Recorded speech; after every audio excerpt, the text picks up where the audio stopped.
नमस्कार दोस्तों। लंबी खामोशी के बाद कैबिनेट मंत्री डॉक्टर किरोड़ीलाल मीणा ने अपनी चुप्पी तोड़ दी।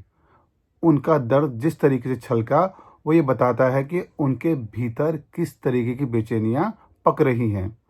साफ तौर पर उन्होंने कहा कि कांग्रेस सरकार में जिस तरीके से उनका अपमान होता था और जिस तरीके से सड़क से उन्होंने सिस्टम को चुनौती दी, सरकार को कटघरे में खड़ा किया और उसी के कारण बीजेपी की सरकार राजस्थान में आई। लेकिन अब वे अपने ही राज में अपमानित महसूस कर रहे हैं। उनका इशारा साफ तौर पर था कि जब मुद्दे मर जाते हैं तो परिणाम निकलता नहीं है। वो ये भी कहते दिखे कि उन्होंने कहा कि मैं जी हजूरी करता नहीं हूँ, मैं हाँ में हाँ मिलाता नहीं हूँ। उनका इशारा शायद मुख्यमंत्री की तरफ था और वो ये बताना चाहते थे कि मुख्यमंत्री उनके बीच में एक दूरी जो लगातार बढ़ रही है।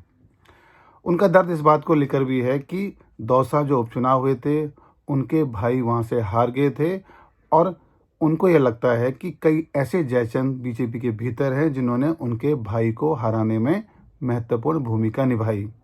हालांकि वे इस्तीफा दे चुके हैं, उनका इस्तीफा अभी तक स्वीकार नहीं हुआ है। वो कैबिनेट मंत्री के तौर पर काम भी कर रहे हैं, लेकिन लंबे वक्त के बाद कल उन्होंने अपनी खामोशी को तोड़ा है।